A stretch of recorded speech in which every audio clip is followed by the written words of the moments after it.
Maligayang pagdating sa loob, kwento. Lahat tayo ay may kapitbahay. Isang taong binabati natin tuwing umaga. Isang taong pinagkakatiwalaan natin sa ating mga anak. Ngunit paano kung ang taong yon, ang taong may pinakamagandang hardin at pinakamalumanay ng ngiti, ay may itinatagong isang napakalamig na lihim? Sa video na ito, ibubunyag ko sa inyo ang kwento ng Palawan, taong 2002. Isang kwento tungkol sa dalawang dalagitang nawala at sa isang ama na hindi sumuko. Isang kwento na magtuturo sa atin na tingnan ng mabuti ang ating paligid. Pagkatapos ng 7 buwan, nang ang pag-asa ay halos wala na, isang malakas na bagyo ang gumuho sa lupa at naglabas ng isang bagay na yumanig sa buong Pilipinas. Manatili kayo at pakinggan kung paano ang isang simpleng tala-arawan ng isang bata at ang galit ng langit ay nagtulungan upang ibunyag ang isang kasamaang hindi kayang isipin ng sinuman.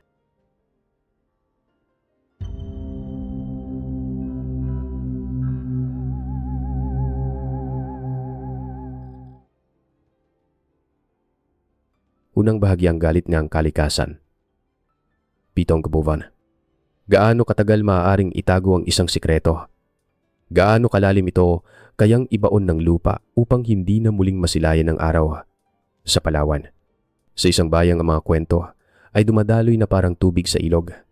Ang sagot ay nasa halos 3 metrong lalim. Ang lupa mismo ay isang tahimik na tagapag-ingat, puno ng mga alaala at mga lihim na hinihintay lamang ang tamang panahon upang isuka. At noong taong 2002, ang panahong yun ay dumating sa anyo ng isang galit ng kalikasan. Isang galit na may pangalan, amihan. Hindi ito ordinaryong bagyo. Ang amihan ay hindi dumating ng paunti-unti. Ito ay isang biglaang hagupit.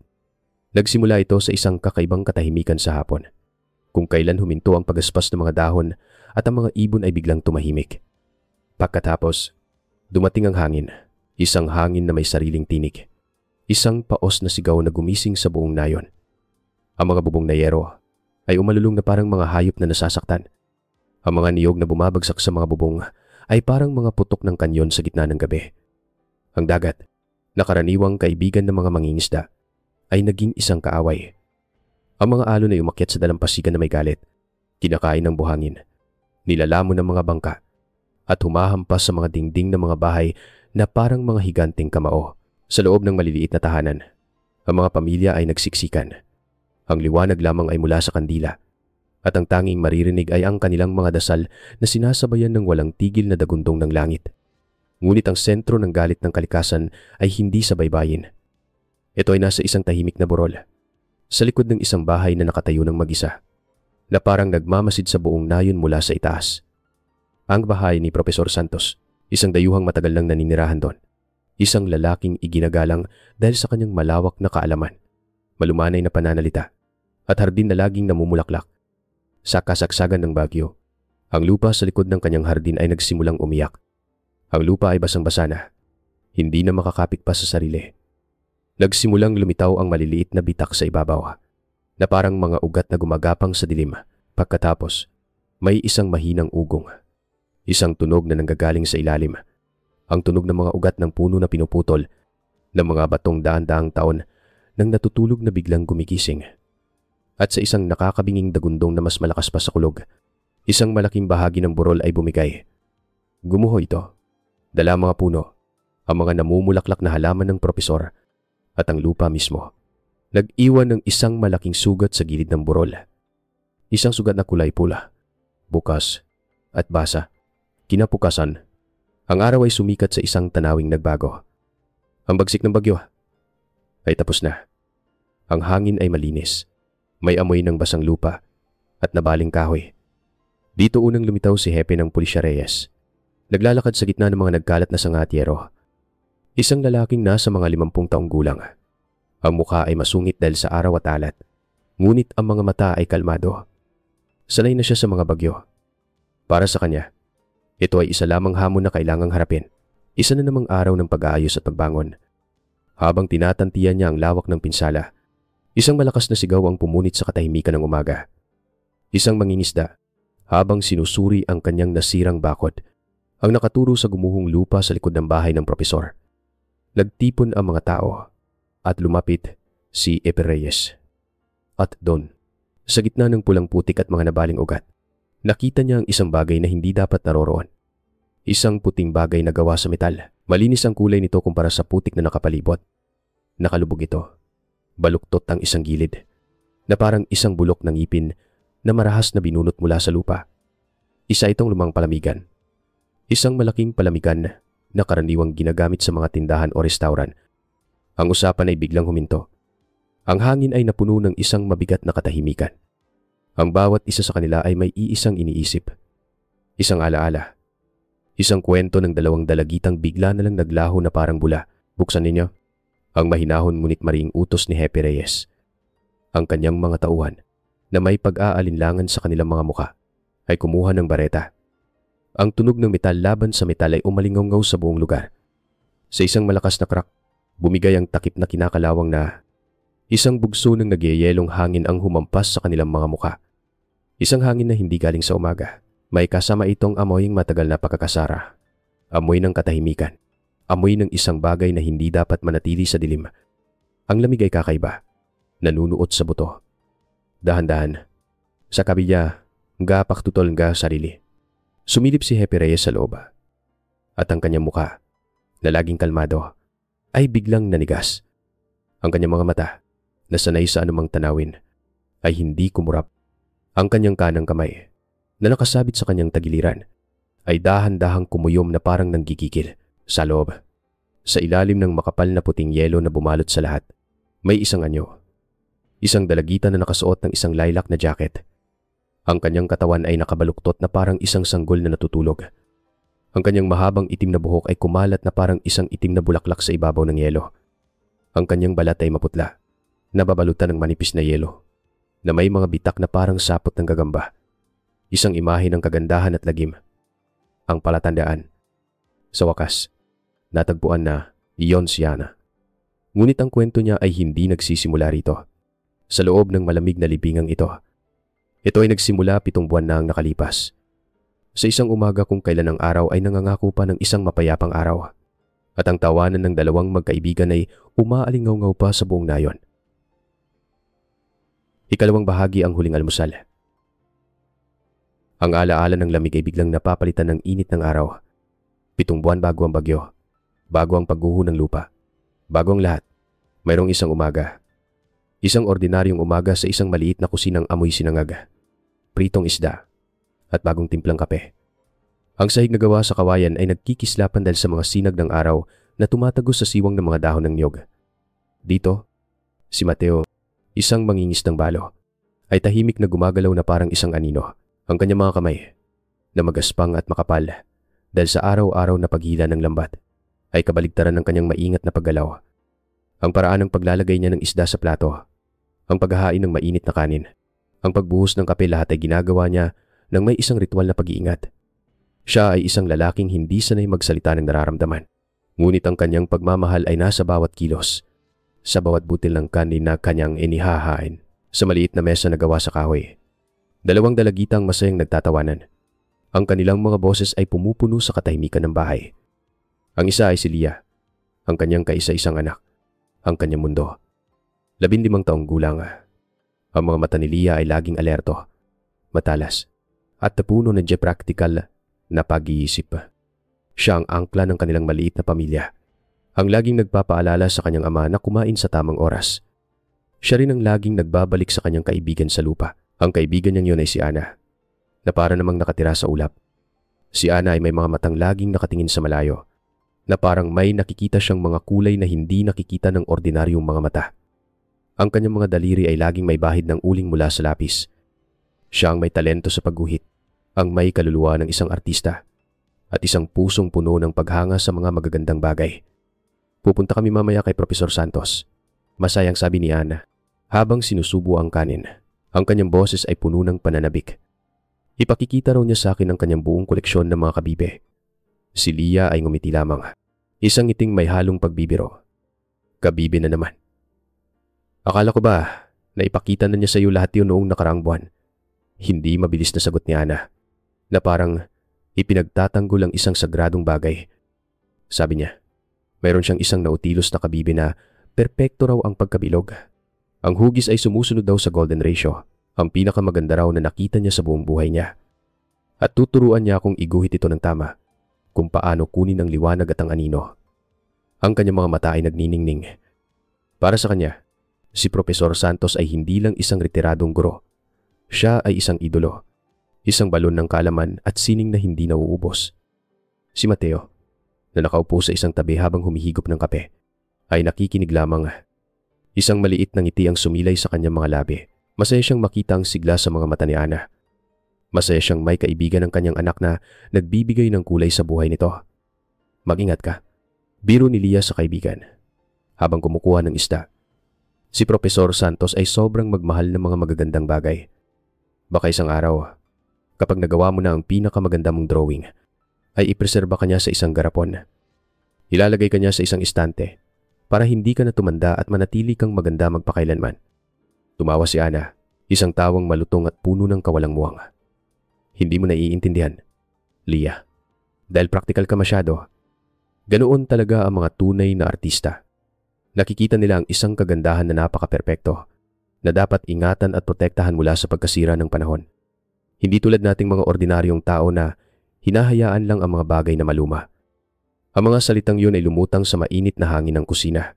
Simple at inosente. Walang sinuman sa kanilang tatlo ang nakaaalam sa bigat at katotohanan na dala ng mga ito.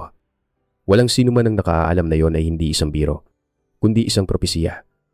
Pagkatapos kumain, tumayo na ang dalawa. Isinukbit ang kanilang mga bag na puno ng mga libro at pangarap. Tay, alis na po kami. Paalam ni Lia. Sige, mag-ingat kayo sa daan. Sagot ni Mateo. Ang kanyang boses ay kalmado at matatag. Gaya ngang dati. Sinundan niya ng tingin ng dalawang dalagita habang naglalakad sila papalayo sa daan ng lupa. Isang matangkad, si Lia, na may tiyak na mga hakbang. Isang bahagyang mas maliit, si Ana, na lumalakad na parang lumulutang. Magkasabay, nagtatawanan tungkol sa isang bagay na sila lang ang nakakaalam. Ang araw ay tumatama sa kanilang mga buhok. Ginagawa itong parang sinulid na ginto. Isang ordinaryong tanawin. Isang tanawin na libo-libong beses na niyang nakita at inakalang makikita pa niya ng libo-libong beses pa. Hindi niya alam na yun na ang huling larawan. Isang alaala na paulit-ulit niyang babalikan sa kanyang isipan sa mga gabing walang tulog. Na parang isang pelikulang sira na hindi na umuusad mula sa eksenang yon. Ang sugat na iyon, ang sugat na babago sa kanyang buong buhay, ay nagsimulang mabuo sa mismong hapong yon, nang ang paglubog ng araw ay tila hindi na nagwakas. Ikatlong bahagi, isang paglubog ng araw na hindi nagwakas. Ang hapon ay dumaan na parang isang mabagal na agos ng ilog. Pamilyar at halos hindi napapansin. Si Mateo ay nasa dalampasigan. Nakaupo sa isang lumang bangko. Inaayos ang kanyang lambat na napunit ng isang matalas na bato. Ang kanyang mga kamay ay sanay na sa trabahong ito. Ang bawat buhol, bawat galaw, ay isang memorya na nakatatak na sa kanyang mga kalamnan. Ngunit ang kanyang isipan ay nasa ibang lugar. Ang araw ay unti-unti nang bumababa. Pinipinta ang kalangitan ng kulay kahel, rosas, at lila.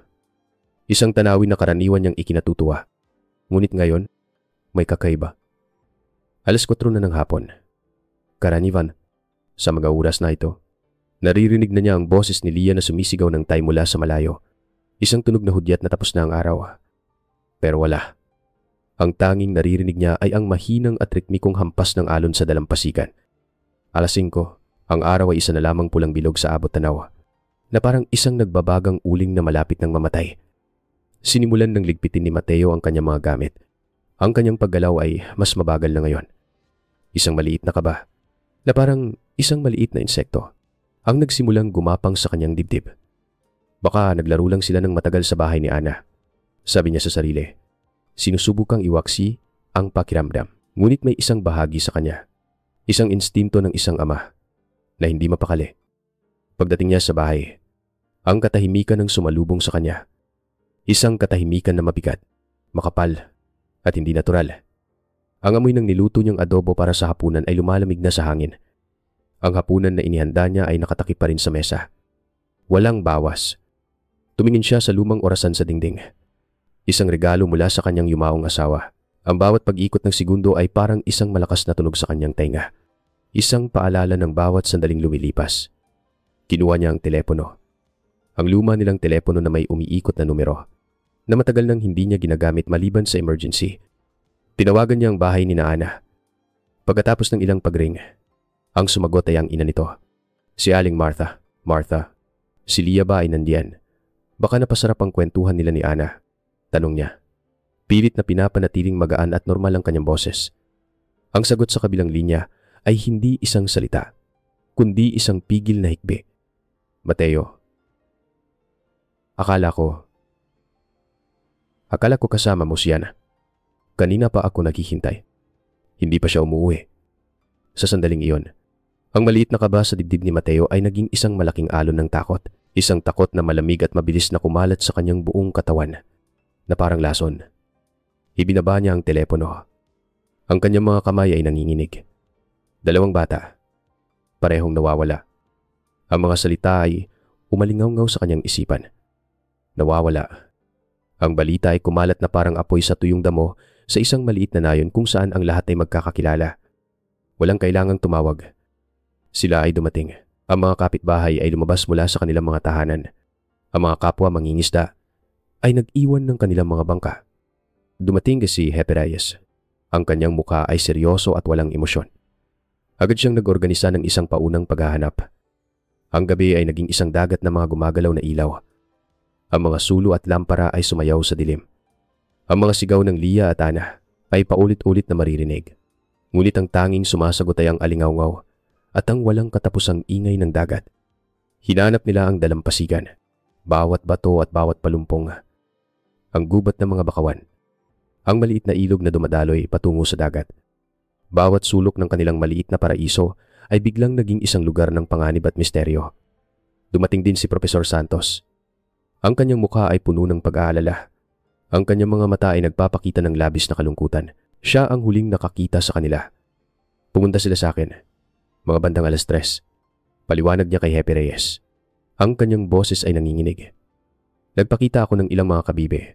At pagkatapos ng halos kalahating oras, ay nagpaalam na sila. Sabi nila ay maglalakad-lakad muna sila sa dalampasigan bago umuwi. Ang paghahanap ay tumagal hanggang madaling araw. Ngunit wala silang nakita. Walang bakas. Walang tsinelas. Walang piraso ng damit. Walang kahit anong palatandaan na parang ang 2 dalagita ay bigla na lang nilamon ng hangin. Sa pagsikat ng araw, ang liwanag nito ay nagliliwanag sa pagod, marumi, at desperado na manggamuka. Namatay ang tanglaw, at kasama nito ang unang sinag ng pag-asa. Nilamon ng dilim ang lahat ng tunog. Naiwan lamang ang mapanuksong tunog ng mga alon na humahampas sa dalampasigan. Pag-asa, sa sandaling iyon, ay ang tanging mayroon sila. Kasing babasagin ng isang flashlight sa walang katapusang kadiliman. Kung nakikinig ka pa rin, kung ibinabahagi mo pa rin ang sakit ng ama na ito, mangyaring mag-iwan ng komento na may salitang pag-asa sa ibaba para malaman namin kasama ka pa rin namin sa paglalakbay na ito. At sa dilim ng kawalan ng pag-asa, isang estranghero ang lalabas. Hindi dala ang isang sulo, kundi mga salitang pinakinis at pinag-isipan. Dala niya ang isang bagay na mas mapanganib pa sa kawalan ng pag-asa, isang peking pag-asa. Ikapat na bagyang, mabait na estranghero. Ang mga araw ay naging linggo, at ang mga linggo ay naging buwan. Ang paghahanap, na dating puno energy sigasig, ay unti-unting humina hanggang sa ito ay opisyal ng itinigil. Ang mga pulis ay nagsabing ginawa na nila ang lahat. Ang mga taga-media na dumating para sa kwento ay umalis na rin. Dala ang kanilang mga kamera at mga tanong na walang sagot. Ang kwento ng 2 nawawalang dalagita sa Palawan ay naging isang malamig na kaso. Isang piraso ng papel sa isang kabinet na puno ng mga misteryo. Unti-unting nabaon sa limot ng iba. Ngunit hindi sa maliit na nayong yon. Lalo na hindi para kay Mateo. Ang kanyang mundo ay huminto sa hapong yon.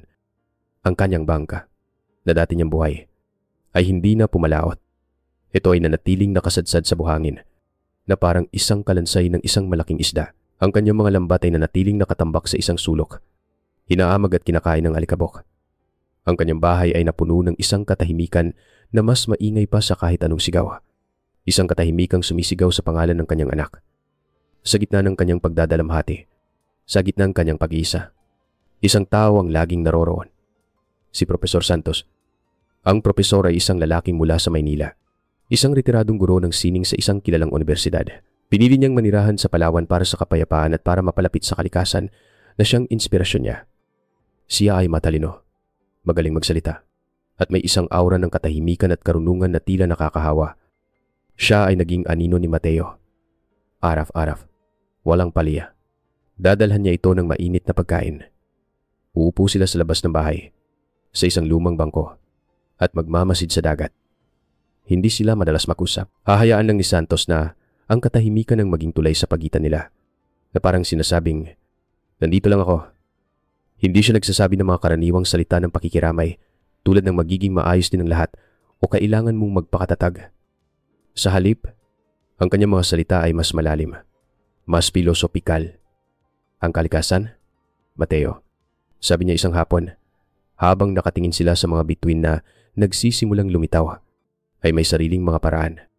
Ito ay isang malaking obra maestra. Minsan, kinukuha nito ang mga pinakamagagandang bulaklak, ang mga pinakamakukulay na paro-paro, para ilagay sa kanyang hardin kung saan sila ay mananatiling perpekto magpakailanman. Si Mateo, na ang isip ay manhid na sa sakit at pagod, ay nakikinig lamang. Hindi niya lubos na naiintindihan ng mga salita, ngunit ang mga ito ay may dalang kakaibang ginhawa, na parang isang malamig na panyo sa kanyang nagiinit na noo. Si Santos ay naging isang haligi sa komunidad. Siya ang nag-organisa ng isang misa para sa 2 bata. Siya ang nanguna sa pangangalap ng pondo para tulungan ng pamilya sa kanilang mga gastusin. Para sa lahat, si Profesor Santos ay isang anghel, isang biyaya mula sa langit. Isang mabait na estranghero na dumating sa kanilang buhay sa tamang panahon.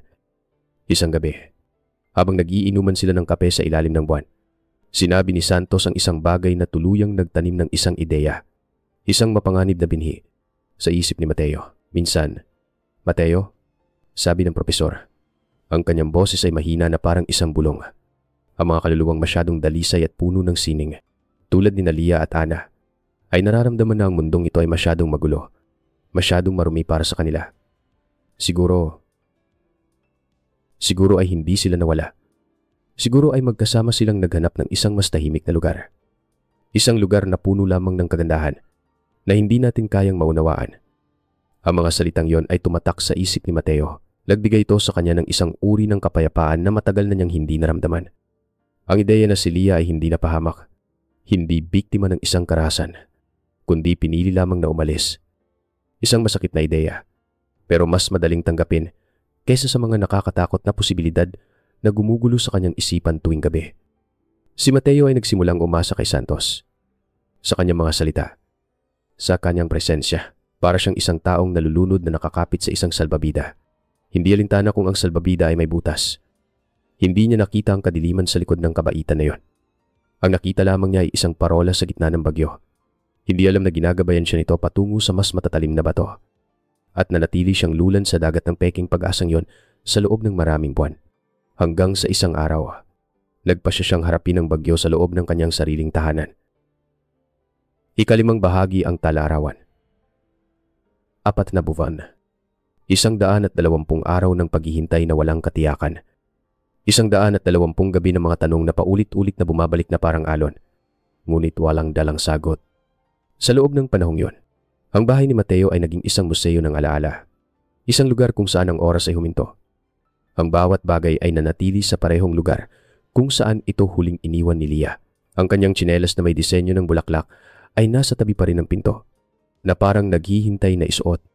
Ang kanyang paboritong tasa, na may maliit na lamat sa gilid, ay nasa lalagyan pa rin. Ang kanyang silid ay nanatiling hindi nagagalaw, na parang isang sagradong lugar na hindi maaaring lapas tanganin. Ang pinto nito ay laging nakasara, hindi dahil sa utos, kundi dahil sa isang hindi nakikitang bigat na pumipigil kay Mateo na pumasok. Ngunit isang hapon, sa 4 na buwan, sa gitna ng nakakabinging katahimikan, isang lakas ng loob na hindi niya alam kung saan nanggaling ang biglang bumisita sa kanya. Marahil ay pagod na siyang matakot. Marahil ay pagod na siyang maghintay. Nagpasya siyang harapin ang sakit, hindi para kalimutan, kundi para alalahanin. Dahan-dahan, na parang isang taong pumapasok sa isang simbahan. Binuksan niya ang pinto ng silid ni Lia. Ang hangin sa loob ay mabigat. Amoy alikabok, pinatuyong bulaklak, at kalungkutan. Isang manipis na layer ng alikabok ang bumabalot sa lahat ng bagay, na parang isang kumot na inilatag ng panahon, na nagpapahiwatig na ang buhay sa silid na ito ay matagal nang natapos. Sa dingding, Naroroon pa rin ang mga drawing ni Ana na buong pagmamalaking idinikit ni Lia isang bangka na sumasayaw sa mga alon. Isang paglubog ng araw na may kulay na mas matingkad pa sa tunay. Isang bulaklak na hindi nalalanta. Hinaplos ni Mateo ang isang bestida na nakasabit sa likod ng pinto. Isang bestidang may bulaklak na paborito ni Lia dahil daw ito ay nagpapasaya sa kanya. Naramdaman niya ang lambot ng tela at sa isang saglit, naaalala niya ang tawa ng kanyang anak. Isang tawang malinaw at puno ng buhay. Umupo siya sa gilid ng kama. Ang kama na dati niyang pinupuntahan tuwing gabi para halikan ito sa noo. Ang katahimikan ay halos nakakabingi. At sa ilalim gaunan, may nakita siyang isang bagay na pamilyar. Isang maliit na kwaderno na may takip na asul na tela. Medyo kupas na sa mga gilid. Ang tala-arawan ni Lia. Nagatubili siya. Ito ang mundo ng kanyang anak. Ang kanyang mga lihim na kailanman ay hindi niya sinubukang alamin. Ngunit ang pangangailangan na maramdaman muli ang presensya nito, ang marinig muli ang kanyang mga saloobin, kahit sa pamamagitan lang ng mga salita, ay mas malakas. Dahan-dahan, binuksan niya ito. Ang mga unang pahina ay puno ng mga ordinaryong bagay ng isang tinidiyir mga reklamo tungkol sa mga takdang aralin, mga sikreto tungkol sa isang binatang hinahangaan sa kabilang baryo, mga plano nila ni Ana para sa darating na bakasyon sa Tag-Araw. Binasa ni Mateo ang bawat salita at sa bawat pahina, ang boses ng kanyang anak ay bumabalik sa kanyang isipan. Isang tinig na matagal na niyang hindi naririnig. Isang tinig na kanyang pinananabikan. Pagkatapos, narating niya ang huling pahina na may sulat. Ang petsa ay isang araw bago sila mawala. Ang sulat ay hindi tungkol sa binata o sa eskwelahan. Ito ay tungkol kay Professor Santos. Ang boses nila, malinaw at tila bumubulong sa kanyang tenga, ay nagsimulang magbasa. Pinakita sa amin ni Professor Santos kanina ang isang asul na paru-paro. Isang blumorfo, sabi niya. Nakalagay ito sa isang kwadradong salamin. Ang mga pakpak ay perpektong nakabukas na parang lilipad. Napakaganda nito. Sabi niya, tingnan mo, Lia. Ang kagandahan nito ay magiging walang hanggan. Hindi ito kukupas. Hindi ito masisira ng panahon. Si Ana ay bumulong sa akin na ito raw ay napakaromantiko, na parang isang tula. Ngunit hindi ko alam kung bakit. Bigla akong kinilabutan. Naramdaman ko ang lamig sa aking likod, na parang may humaplo sa akin. Para kasing ang paru-paro ay hindi na masaya. Para kasing ang kagandahan nito ay naging isang kulungan. Hindi na ito malaya, natigilan si Mateo. Ang tasa ng kape na kanina pa niya hawak ay nagsimulang manginig. Paulit-ulit niyang binasa ang mga salitang yon, na parang sinusubukang hanapin ang isang nakatagong kahulugan. Ang kagandahan nito ay magiging walang hanggan. Hindi ito masisira ng panahon. Isang kulungan.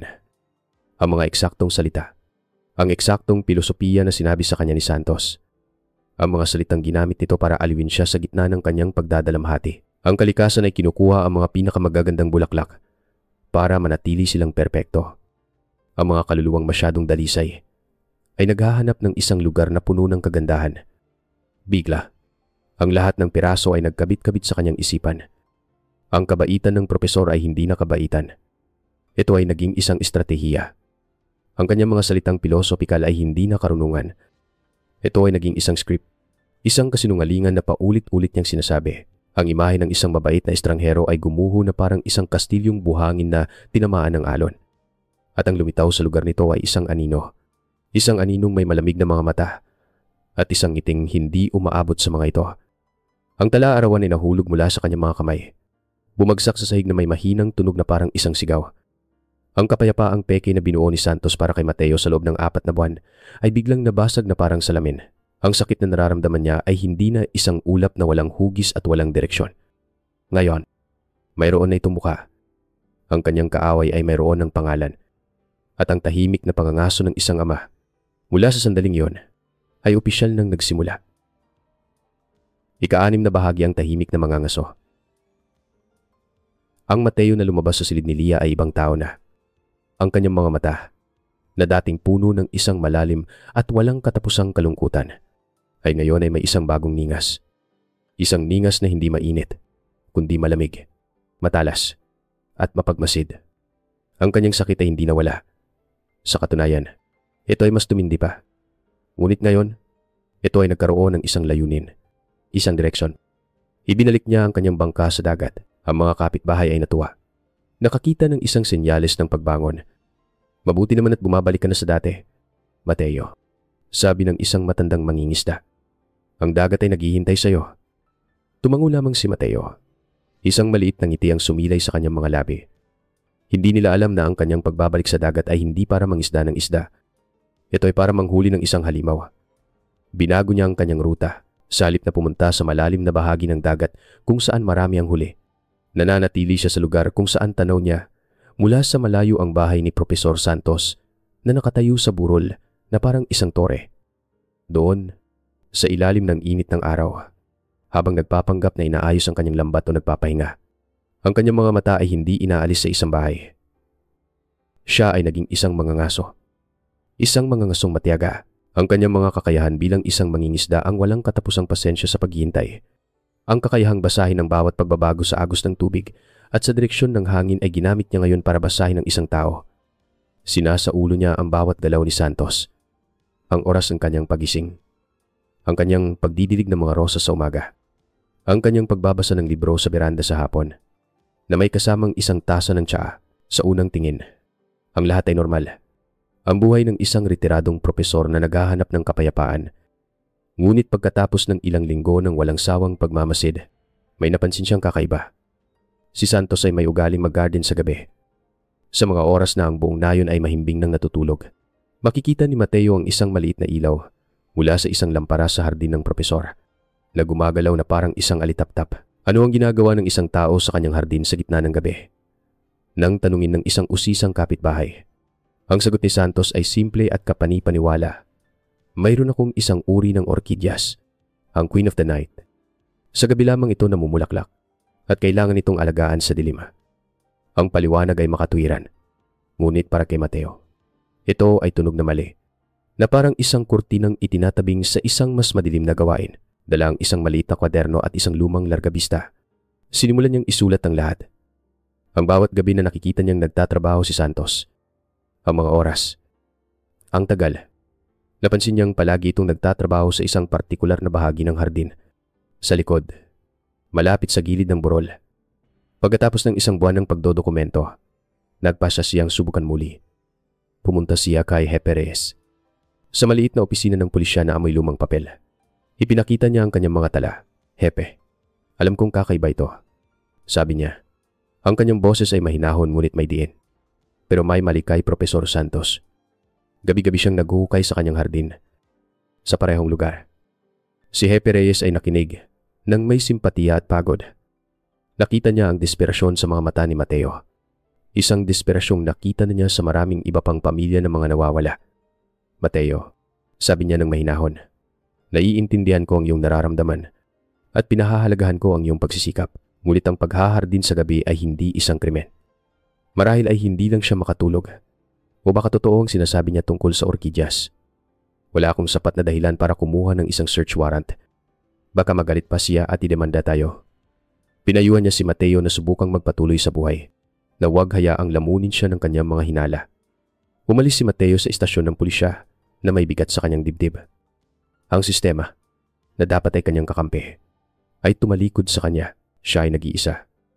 Kinabukasan, sa palengke, habang bumibili ng tinapay, nagkasalubong sila ni Santos. Ngumiti ang propesor. Isang ngiting mainit at palakaibigan na dati niyang pinagkakatiwalaan. Kumusta ka na, Mateo? Nakikita kong pumapalaot ka na ulit. Magandang sinyalas iyan, sabi nito. Bago pa man makasagot si Mateo, idinugtong ni Santos. Ang kanyang mga mata ay nakatitig sa kanya, na parang sinusukat ang kanyang kaluluwa. Alam mo, Mateo, ang ilang mga pinakamahalagang yaman, ang mga pinakamagagandang sining, ay kailangang ibaon ng malalim para maprotektahan sila mula sa magulong mundo sa labas. Hindi ba? Ang mga salitang yon ay parang isang patalim na dahan-dahang tumusok sa puso ni Mateo. Hindi ito isang tanong. Ito ay isang pag-amin. Isang hamon. Isang pagpapakitang kapangyarihan. Umuwi si Mateo. Ang pakiramdam ng kawalan ng magawa ay bumalot sa kanya. Wala siyang magagawa. Siya ay nag-iisa laban sa isang demonyo na nagtatago sa likod ng isang maskara ng kabaitan at karunungan. Tumingin siya sa kalangitan. At nakita niya ang mga maitim na ulap na namumuo mula sa dagat. Isang bagyo ang paparating. At sa kaibuturan ng kanyang puso, hindi siya nakaramdam ng takot. Ang naramdaman niya ay isang malupit at desperadong pag-asa. Ikapitong bahagi, ang huling bagyo. Ang amihan, ang bagyo na nasaksihan natin sa simula, ay dumating ng may bagsik na hindi pa nararanasan ng nayon sa loob ng maraming taon. Ngunit sa pagkakataong ito, ang kwento ay sinasalaysay mula sa mga mata ni Mateo. Isang taong hindi nakikita ang bagyo bilang isang banta, kundi bilang isang kasagutan, habang ang buong nayon ay abala sa paglalagay ng mga pako sa kanilang mga bintana at pagtatali ng kanilang mga bubong. Habang ang hangin ay nagsisimulang sumipol ng may panganib, si Mateo ay nakatayo lamang sa tabi ng bintana ng kanyang bahay. Tahimik, walang galaw. Ang kanyang mga mata ay hindi nakatingin sa nagwawalang dagat na kumakain sa dalampasigan o sa madilim na kalangitan na parang isang itim na kumot.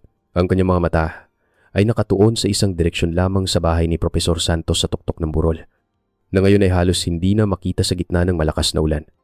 Hindi siya natatakot. Sa katunayan, mayroon siyang kakaibang koneksyon sa bagyong ito, na parang sila ay may isang lihim na kasunduan. Para sa kanya, ang hangin ay hindi isang kaaway. Ito ay isang kakampi. Ang bawat dagundong ng kulog ay parang isang pangako, isang senyalis na malapit na.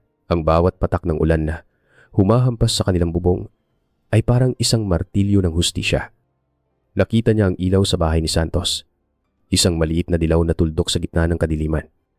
Nakita niya ang anino ng propesor na gumagalaw sa loob. Kalmado, mabagal, at hindi nababahala. Ang kapayapaang yun sa gitna ng kaguluhan, ang kawalan ng takot na yon, ay mas lalong nagpatibay sa kanyang hinala. Isang normal na tao ay matatakot. Isang normal na tao ay mag-aalala, ngunit si Santos ay hindi normal. Siya ay isang taong naniniwala na ang kanyang mga sikreto ay ligtas. Si Mateo ay hindi nagdasal para sa kaligtasan. Nagdasal siya para sa pagkawasak. Ang kanyang mga labi ay halos hindi gumagalaw, ngunit ang kanyang isipan ay sumisigaw. Sige, bulong niya sa hangin. Ipakita mo ang iyong tunay na lakas. Hukayin mo ang lupa. Wasakin mo ang kanyang hardin. Ibunyag mo ang mga lihim na itinatago niya sa ilalim ng kanyang mga perpektong bulaklak, at ang kalikasan ay tila nakinig sa kanyang panalangin. Sa pinakasukdulan ng bagyo, sa gitna ng gabi, isang malakas na dagundong ang yumanig sa buong bahay ni Mateo. Hindi to kulog. Ito ay isang tunog na mas malalim, mas primal, na nanggagaling sa lupa mismo. Ang tunog ng lupang sumusuko, ng mga batong gumugulong, ng mga ugat na napuputol. Napahawak si Mateo sa bintana. Ang kanyang mga buko ay namumuti. Ang kanyang puso ay tumitibok ng mabilis sa kanyang dibdib. Isang halo ng takot at pananabik. Hindi niya makita kung ano ang nangyari sa dilim. Ang magagawa lang niya ay maghintay. At naghintay siya sa buong magdamag, habang ang bagyo ay unti-unting humihina, na parang isang halimaw na napagod na sa kanyang pagwawala.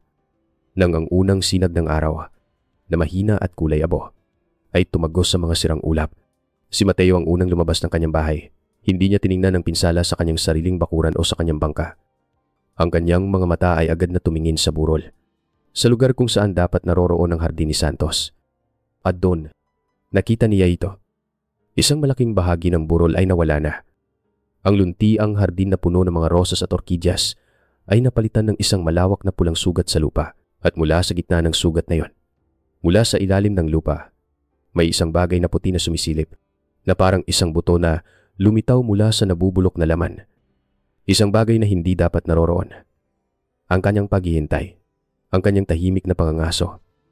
Ay, tapos na. Ang lupa ay napunit, at ang sikretong itinago sa loob ng 7 buwan ay sa wakas ay haharap sa liwanag ng araw. Ang hustisya ay hindi nagmula sa tao, kundi sa galit ng kalikasan. Kung kayo ay nakikinig pa rin hanggang dito, mangyaring tulungan ninyo akong magkomento ng salitang katotohanan sa ibaba, upang malaman ko na mayroon pa rin mga kasama sa aking tabi sa buong paglalakbay na ito. Ang inyong presensya ang pinakamalaking inspirasyon upang maikwento ko ang malungkot na salaysay na ito hanggang sa kanyang katapusan. At ang katotohanan yon, nang ito ay mabuksan, ay mas nakakakilabot pa kaysa sa kayang isipin ni Mateo. Ito ay may anyo ng isang nagyayelong libingan. Ikabalong bahagi ang malamig na libingan. Ang oras ay tila huminto sa burol na yon. Ang bawat segundo ay bumibigat, na parang hinihila pababa ng basang lupa. Ang mga taong nagtipon ay hindi gumagalaw. Isang dagat na mga mukhang hindi makapaniwala. na parang mga estatwang nakatingin sa isang eksenang hindi nila kayang unawain. Ang hangin ay napuno ng isang mabigat na katahimikan. Isang katahimikang binasag lamang ng mahina at tuloy-tuloy na hikbi ng ina ni Ana na si Aling Martha. Isang tunog na parang isang sugat na hindi maghilom. Si Mateo ay nakatayo sa gitna ng lahat ng yon. Ngunit siya ay nasa ibang mundo. Ang kanyang mga mata ay nakapako sa puting palamigan. Ang kanyang isipan ay isang blankong pader. Ang 7 buwan ng pag-aalinlangan, pagmamasid ng pag-asa, ay nagtapos sa isang marahas na paraan. Ngunit ang katotohanan ay hindi nagdala ng ginhawa o kapayapaan. Ito ay nagdala ng isang bagong uri ng sakit, isang sakit na mas matalim, mas malupit, at mas malamig kaysa sa yelo sa loob ng palamigan. Nang buksan ng mga pulis ang takip, at nang makita niya ang anyo sa loob, ang anyo ni Ana na nakabaluktot sa lamig na parang isang binhi na hindi na kailanman sisibol. Ang lakas sa mga tuhod ni Mateo ay biglang nawala. Napaluhod siya sa basang lupa, hindi dahil sa panghihina, kundi dahil sa bigat ng katotohanang dumagan sa kanya. Hindi siya umiyak. Hindi siya sumigaw. Ang kanyang bibig ay bahagyang nakabukas, ngunit walang tunog na lumalabas. Isang tahimik na sigaw na mas masakit pakinggan kaysa sa pinakamalakas na hagulgol. Nakita niya si Ana, ang kaibigan ng kanyang anak. Ang batang madalas kumain sa kanilang bahay. Ngunit ang hinahanap ng kanyang mga mata, ang desperadong hinahanap ng kanyang kaluluwa, ay si Lia. Nasaan ang kanyang anak? Sa gitna ng kaguluhang yon, ang mga bulungan ay nagsimulang maging galit. Ang mga mata ng lahat ay sabay-sabay na lumingon sa isang direksyon sa bahay ni Profesor Santos na tahimik na nakatayo sa itaas. Ang bahay na dati nilang tinitingala ng may paghanga ay ngayon ay tila isang pugad ng kasamaan. Si Hepe Reyes, na ang mukha ay parang isang bato na walang emosyon, ay nagbigay ng senyas. Siya at ang kanyang mga tauhan ay naglakad patungo sa bahay. Ang kanilang mga hakbang ay mabigat at may determinasyon. Ang mga tao ay humawi para bigyan sila ng daan. Ang kanilang mga mata ay puno ng galit at hindi paniniwala. Ang taong iginagalang nila, ang taong tinuring nilang kaibigan at gabay, ay isa palang halimaw. Ang kanilang pagtitiwala ay biglang naging isang lason. Hindi na nila kailangang sirain ang pinto. Ito ay bumukas bago pa man sila makakatok, na parang sila ay inaasahan. Lumabas si Profesor Santos. Nakasuot pa rin siya ng malinis na puting polo at itim na pantalon, na parang naghihintay ng isang bisita para sa hapunan. Ang kanyang buhok ay maayos na nakasuklay. Walang kahit isang hibla na wala sa lugar. Ang kanyang mukha ay kalmado. Walang bakas ng takot o pagkagulat. Tiningnan niya si Hepe Reyes. Pagkatapos ay ang mga taong galit na nakatingin sa kanya mula sa malayo. Isang maliit at halos hindi mahahalata ng ngiti ang sumilay sa kanyang mga labi. Isang ngiti ng pagtatapos. Hindi, pagsisisi. Mukhang tapos na ang paghihintay, sabi niya. Ang kanyang boses ay mahinahon at walang emosyon, na parang nagkokomento lang sa panahon. Walang sinabi si Hepe Reyes. Kinuha niya ang posas mula sa kanyang sinturon.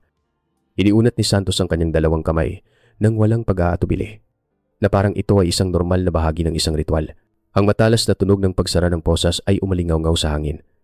Isang tunog na nagsasara sa isang mahabang kabanata ng kasinungalingan at pagkukunwari. Habang dinadala si Santos sa sasakyan ng pulis, na walang anumang pagtutol, nagsimula na ang paghahalughog sa kanyang bahay. Ang loob ay malinis at maayos, na parang isang museo. Bawat libro ay nakaayos ayon sa kulay at laki. Bawat gamit ay nasa tamang lugar. Isang perpektong pagkukunwari ng isang maayos na buhay sa kanyang paggawaan ng sining. Isang silid na puno ng mga pintura at mga eskultura. Sa ilalim ng isang makapal na alpombra, nakita ng isang pulis ang isang kakaibang parisukat sa sahig na kahoy. Isang pinto. Isang pinto na patungo sa ilalim ng lupa. Sa kadiliman, binuksan nila ito. Isang amoy ng lupa, lumot, at matagal nang nakatagong sikreto ang sumalubong sa kanila. Bumaba sila sa isang maliit at madilim na silong. Ang sahig ay lupa lamang, walang laman ng silid, maliban sa isang pala na nakasandal sa isang sulok, na may mga bakas pa ng tuyong putik. Ngunit napansin ng isang imbestigador na ang lupa sa gitna ng silid ay tila mas malambot at bahagyang nakaumbok kumpara sa ibang bahagi. Nagsimula silang magkukay. Ang tunog ng kanilang mga pala ay ang tanging ingay sa ilalim ng lupa. At hindi nagtagal, ang dulo ng isang pala ay tumama sa isang bagay na matigas. Hindi ito bato, dahan-dahan nilang inalis ang lupa gamit ang kanilang mga kamay. At isa-isang lumitaw ang mga buto, na kulay dilaw na dahil sa katagalan. Isang bungo. Mga tadyang, ang kumpletong kalansay ng isang tao dahil sa itsura ng mga buto. Matagal na itong nakalibing doon. Maraming taon na, nang suriin ng mga eksperto. Nalaman nilang ito ay ang mga labi ng isang babaeng turista mula sa Europa na nawala sa Palawan 5 taon na ang nakalipas. Isang kaso na matagal nang isinara at tinuring na isang aksidente sa pag-akyat ng bundok. Ang balita ay mabilis na kumalat sa mga taong naghihintay sa labas, na parang isang hangin na nagdadala ng lason. Si Santos ay hindi lang isang mamamatay tao. Siya ay isang serial killer. Isang lobo na nagtatago sa damit ng isang tupa. Ang buong nayon ay napuno ng isang nakakakilabot na katahimikan. Ang demonyo ay nahuli na. Ngunit para kay Mateo, na nakaluhod pa rin sa lupa, ang kanyang mga mata ay nakatingin pa rin sa malamig na palamigan. Ang kanyang laban ay hindi pa tapos. Dahil sa malamig na libingang yon, isa lamang ang dalagita. Ang kanyang anak, ang kanyang Silya, ay nasa labas pa rin. Nawawala sa isang misteryong mas malalim pa kaysa sa libingang kanilang nahukay, at tanging ang demonyo na yon ang nakakaalam ng sagot. Ikasiyam na bahagi ang bugtong ng demonyo. Ang silid ng interogasyon sa istasyon ng pulisya ay maliit, walang bintana, at pininturahan ng isang maputlang puti na tila sumisipsip sa lahat ng kulay at pag-asa sa sinumang pumapasok dito. Ang tanging ilaw ay nanggagaling sa isang fluorescent lamp sa itaas na gumagawa ng isang mahinang ugong. Sa gitna ng silid, isang simpleng metal na mesa ang naghihiwalay sa dalawang tao. Sa isang panig, si Jepe Reyes. Ang kanyang mukha ay seryoso at puno ng bigat na mga tanong na kailangan niyang sagutin para sa dalawang pamilya at sa isang buong komunidad. Sa kabilang panig, si Profesor Santos na nakaupo ng tuwid. Ang kanyang mga kamay ay nakaposa sa kanyang harapan. Ngunit ang kanyang postura ay kalmado at puno ng kumpiyansa, na parang siya ang nagkokontrol sa buong pag-uusap. Walang pagtanggi, walang pagsisisi. Inamin ni Santos ang lahat tungkol kay Ana. Ngunit sa isang paraan na mas nakakakilabot pa kaysa sa isang marahas na pag-amin. Ikinuwento niya ito na parang isang propesor na nagbibigay ng isang lektura tungkol sa sining. Ang kanyang boses ay mahinahon at pantay, na parang naglalarawan ng isang obra maestra.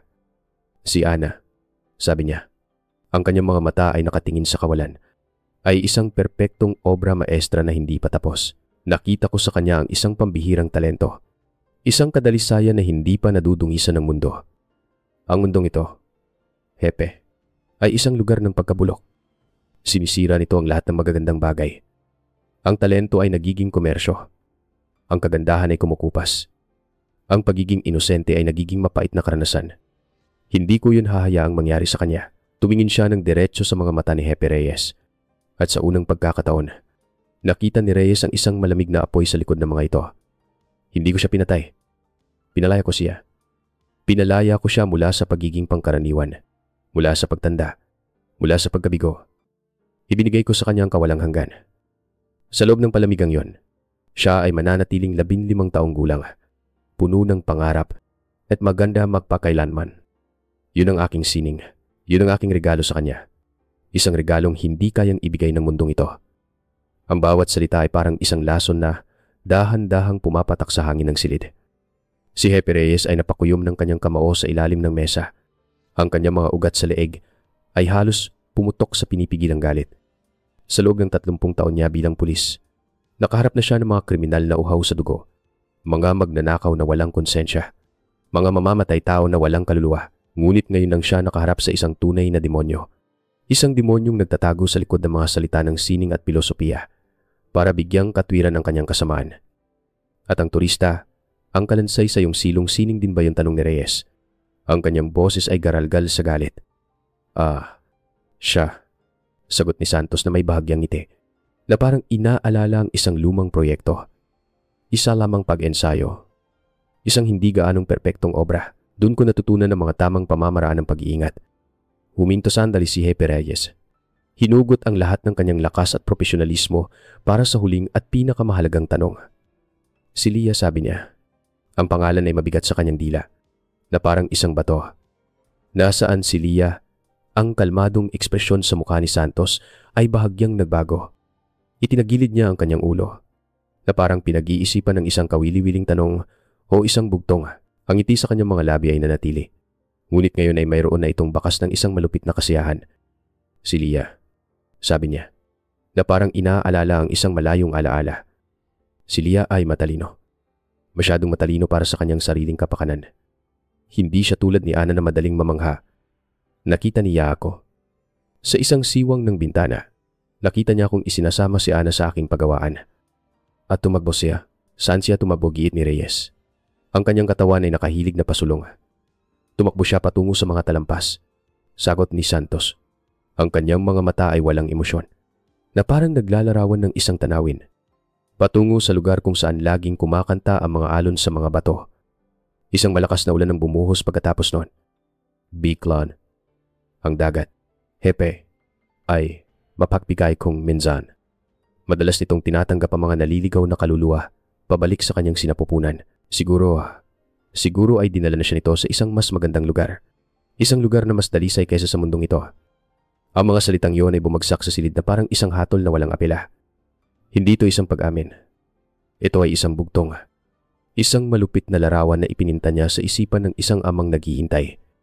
Hindi niya inamin na pinatay niya si Lia. Ngunit hindi rin niya sinabing ito ay buhay. Nag-iwan siya ng isang espasyo, isang walang katapusang espasyo ng pag-aalinlangan at sakit na habambuhay na magpapahirap kay Mateo. Tinanggalan niya si Mateo ng karapatang malaman ang katotohanan, ng karapatang magkaroon ng isang libingan para iyakan, ng karapatang magkaroon ng pagwawakas. Lumabas si Hepe Reyes sa silid ng interogasyon. Pakiramdam niya ay mas talo pa siya kaysa dati. Nahuli niya ang salarin. Ngunit hinayaan niyang manalo ang demonyo sa isang labanang psikolohikal. At ngayon, kailangan niyang dalhin ng malupit na bugtong na ito. Ang huling laso ni Santos. Sa isang amang naghihintay ng sagot. Ika-10 bahagi ang bantay ng mangingisda. Maraming taon ang lumipas, na parang mga alon na paulit-ulit na humahampas sa dalampasigan ng Palawan. Ang bawat alon ay may dalang pagbabago. Binubura ang mga bakas sa buhangin. Ngunit may mga alaala na nakatatak ng malalim sa mga bato. Mga alaalang hindi kayang burahin kahit ng pinakamalakas na alon o ng pinakamahabang panahon. Si Profesor Santos, ang mabait na estranghero, ay namatay sa bilangguan makalipas ang 10 taon dahil sa isang sakit na unti-unting kumain sa kanyang katawan. Namatay siyang tahimik. Walang iniwang huling salita. Walang hininging tawad. Dinala niya sa kanyang libingan ang kasagutan sa bugtong tungkol kay Lia. Ginagawa itong isang misteryong hindi na kailanman malulutas. Isang aninong habambuhay na susunod sa mga naiwan. Si Hepe Reyes ay matagal nang retirado. Ang kanyang buho, na dati may mga puti lamang, ay ngayon ay kulay abo na lahat, na parang buhangin sa dalampasigan. Minsan, bumibisita siya sa istasyon ng pulisya, nakikipagkwentuhan sa mga batang pulis na puno ng sigasig. At palagi niyang ikinukwento ang kaso ni Lia at Ana, hindi bilang isang kwento ng tagumpay, kundi bilang isang paalala. Tandaan ninyo, sabi niya habang hawak ang isang tasa ng kape, ang hustisya ay hindi laging nasa paghuli sa salarin. Minsan, ito ay nasa pagbibigay ng kapayapaan sa mga naiwan. At sa kasong iyon, kahit nahuli natin ng demonyo, kami ay nabigo. At si Mateo ay naroroon pa rin. Nakatira pa rin siya sa maliit na bahay na puno ng mga alaala. Isang bahay na tila huminto na rin sa pagtanda. Ang kanyang buhok ay maputi na rin. At ang kanyang mukha ay puno na ng mga linya na iginuhit ng araw, ng alat ng dagat, at ng isang pighating hindi na mawawala. Ngunit ang kanyang mga mata, na dati puno ng ligalig at galit, ay mayroon ng isang kakaibang kapayapaan. Isang kapayapaang malungkot ngunit matatag. Hindi na siya naghahanap. Ang kanyang desperadong paghahanap ay napalitan ng isang bagay na mas malalim. Mas tahimik, isang pagbabantay. Araf-araf, tuwing hapon. Kapag ang araw ay hindi na gaanong matindi at ang kulay ng langit ay nagsisimula ng maging ginto, isasakay niya ang kanyang maliit at lumang bangka. Hindi siya nagdadala ng lambat o pamingwit. Sasagwan siya ng dahan-dahan. Ang bawat paggalaw ay pamilyar at may layunin. Hindi siya pumupunta sa malalim na dagat. Pumupunta siya sa lugar malapit sa mga talampas.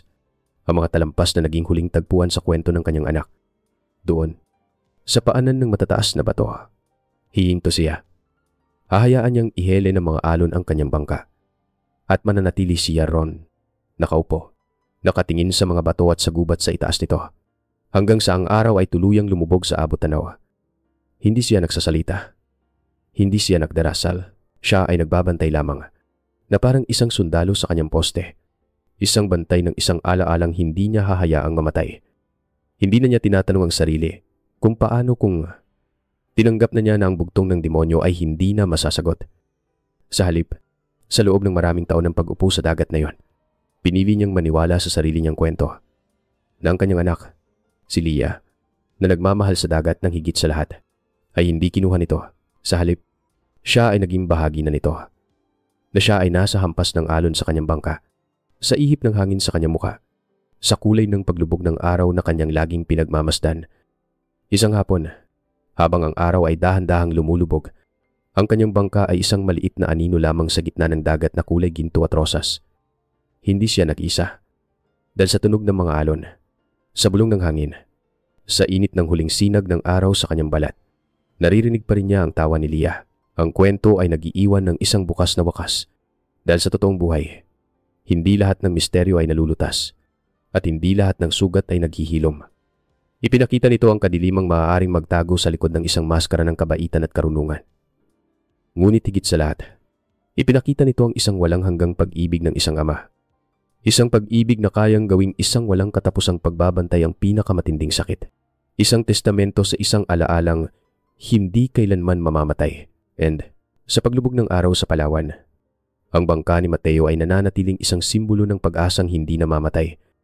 Ipinakita sa atin ng kanyang kwento na kahit hindi lahat ng misteryo ay nabibigyan ng kasagutan, ang pag-ibig ng isang magulang ay may sariling lakas upang panatilihing buhay ang isang alaala.